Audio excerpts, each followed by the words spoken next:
అదిమిన శోకులో ఉరి విడిచిన నెమలికి సవతిగా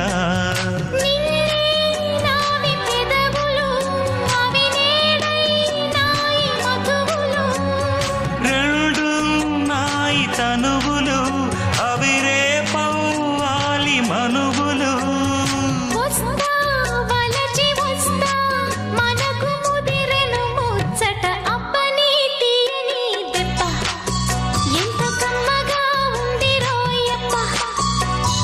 అమ్మ నేనున్న నీ బుగ్గ ఎంత లేతగా ఉన్నదే మొగ్గ పురుషుల్లో